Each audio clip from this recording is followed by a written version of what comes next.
Right, just a wee update on this Abbott restoration that I'm working on. I've managed to get this wooden pot out of the spinning, which was not an easy task, but it came out in one piece, which is the main thing. I've also been sanding down the edge for the back resonator. As you'll probably have noticed in the previous video, the resonator was pretty badly warped, and I don't think I can really save that, which is a shame. But thankfully this bit is not too bad. Maybe needs filled in some areas,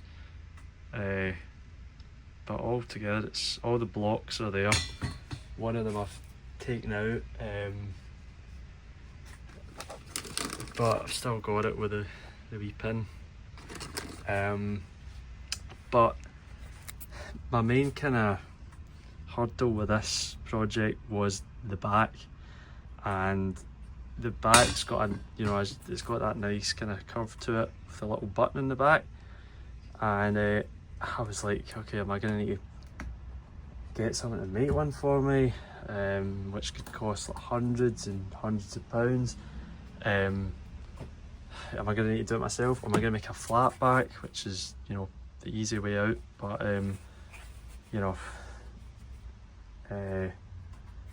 going to need to steam one, like steam the wood and then bend it with, I don't know how I was going to do it, but thankfully, after years of playing the ukulele and getting to know players and just developing connections, a fantastic ukulele player, Steve Helm, who if you've not seen this guy play, definitely go on YouTube and find some videos. He's probably the closest I think we've had to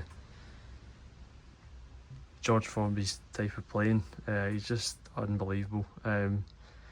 But Steve got in touch. I was messaging him about other ukuleles that he had, and I just brought this up in passing, and he kindly sent me this, which is a spare resonator he had from a unfinished project. And the good thing about this is the curve on it is the exact same as on the original pre-war Abbott.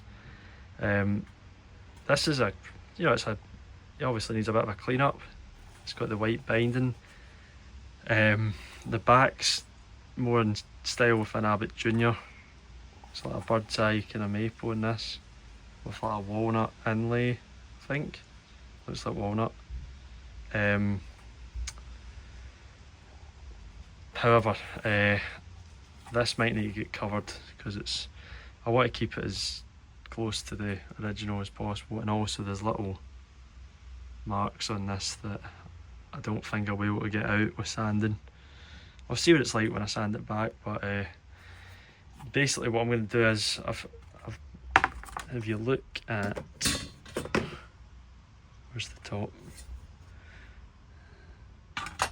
it kind of fits. It's maybe a little bit too big, maybe not, but my plan is basically to take this bit out of this and put this bit in this, which I'm hoping will work, because might get away with it.